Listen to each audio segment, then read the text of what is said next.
Thank you very much. My apologies. I have to address you seated down because I need the charger. This iPad is low. Good afternoon, members of the media, the leadership of the EFF, the people of South Africa, the economic freedom fighters. Take this opportunity to thank the people of KwaZulu-Natal province, structures of the EFF and all ground forces of the movement who came in their numbers to attend the launch of the 2024 election manifesto. The EFF has once more demonstrated that it is the only movement that has a national footprint and exists in every ward and voting district of South Africa. We did this by launching the 2024 election manifesto without busing people from other provinces, as the stadium was filled by the people of KwaZulu-Natal, an undisputable scientific fact that the EFF exists as a mass movement. The EFF 2024 election manifesto and all the commitments we have made are a clear demonstration that our agenda stands for the benefit of the people. We take note that despite the EFF success, the state attempted to undermine our program using tribalism disguised as cultural events and successfully failed. The EFF condemns tribalism, and we must hate tribalism the same way we hate racism. And we call on all our structures and ground forces in KwaZulu-Natal, Gauteng, Limpopo, Northwest, and all other provinces to remain focused and disciplined without degenerating into tribalistic tendencies. The EFF 2024 Elections Manifesto is a clear program of action, particularly our commitments on land, jobs, energy and electricity, education, public safety, and all other areas under the clarion call, our land and jobs now, stop load shedding. The emphasis on land derives from the fact that 30 years since the attainment of political freedom, 80% of the population continues to occupy less than 10% of South Africa's land. Landlessness is still the lived reality of the majority of our people. The emphasis on jobs is motivated by the sad reality that after 30 years of attempts at addressing the joblessness, more than 15 million capable South Africans who need jobs are unemployed, and with no hope that anything will change unless the current government is changed. The emphasis on now is informed by the fact that 30 years is rather a long time for any political party to keep making empty promises. The emphasis on now is also because our people live in absolute poverty. Similarly, the emphasis on now is because our people are landless. The emphasis on now is because our people are jobless. Yet again, the emphasis on now is because the crisis of racialized poverty, inequality, underdevelopment, landlessness, and joblessness are being experienced now and must be resolved now. The emphasis on stop load shedding is due to the fact that despite many empty promises, the South African government has not brought forth a dependable electricity plan that will guarantee the supply of electricity to all its citizens. We remain resolute that the EFF government will expropriate all land without compensation for equal redistribution in use, create millions of jobs through reindustrialization using the state, stop load shedding, rebuilding our education system, and fix crime in this country. We remain resolute that the EFF government will prioritize rebuilding of South Africa's defense capabilities, prioritize primary health care, increase social grants, and fight for women to end gender-based violence. This and many other commitments are what will change the lives of our people and deliver economic freedom in our lifetime. We condemn this suspension of the EFF members of parliament. The timing of the suspension was deliberate to prevent the EFF leadership from attending the State of the Nation address to protect the dying ANC and the incompetent president who is out of touch with reality. The EFF has picked up that Mr. Cyril Ramaphosa continues to misrepresent the achievements of the governing party. He claims that the past 30 years have changed the lives of our people. Yet the past 30 years of so-called freedom has brought nothing to most of our people. He claims that the governing party has built strong institutions to protect fundamental freedoms and human rights of all people. Yet it is the ANC government who massacred 34 mine workers, broad daylight, killed Andries Tatane, and continue to allow students to fall in the pit toilets. He claims that we have a diverse economy whose minerals and agricultural products reach every corner of the world while creating jobs. Yet these sectors remain dominated by whites and our people are massively unemployed. Our honest and truthful view of what transpired in the past 30 years is that apartheid only ended on paper and continued unchanged, particularly in the economy. We continue to export raw material while many of the industries in South Africa have closed since 1994, and it has worsened since Mr. Ramaphosa took over. More than 11 million people are unemployed. There are more than 3 million people in South Africa today who have lost all hope of ever finding a job. Majority of these are young people. 30 years ago in 1994, majority of landowners in South Africa were the white colonial settlers, and 30 years later, in 2024, the majority of landowners are still the settlers and their biological descendants.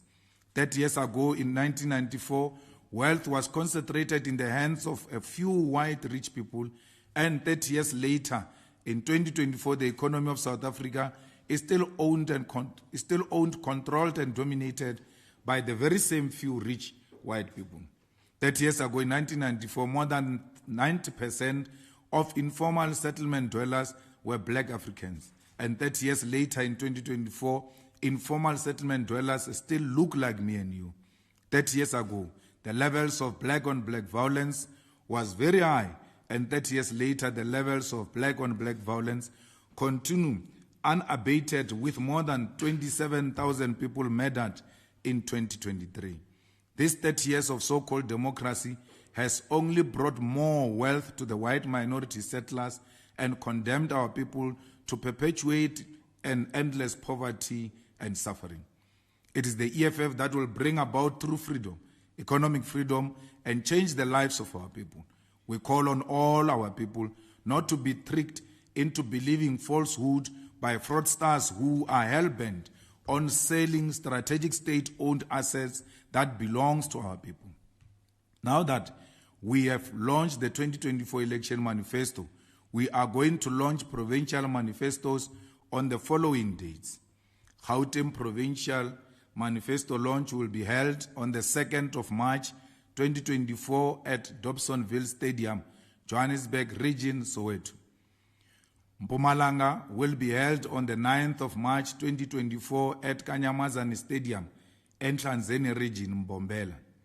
Northwest will be held on the 16th of March 2024 at Uitikong Stadium, Bujanala Region, Rustenburg. Free State Provincial Manifesto launch will be held on the 17th of March 2024 at Zamdela Stadium, Fezile Dabi Region, Sasolburg. Eastern Cape Provincial Manifesto launch will be held on the 21st of March 2024 at Jan Smuts Stadium, Buffalo City, Metropolitan, East London.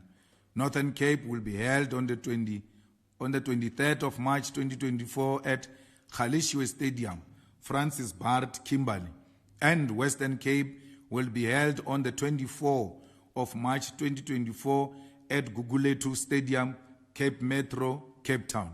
The province of Limpopo will host Tselatupa Rally as the final election rally to intensify the campaign towards total electoral victory on a date to be announced in due course.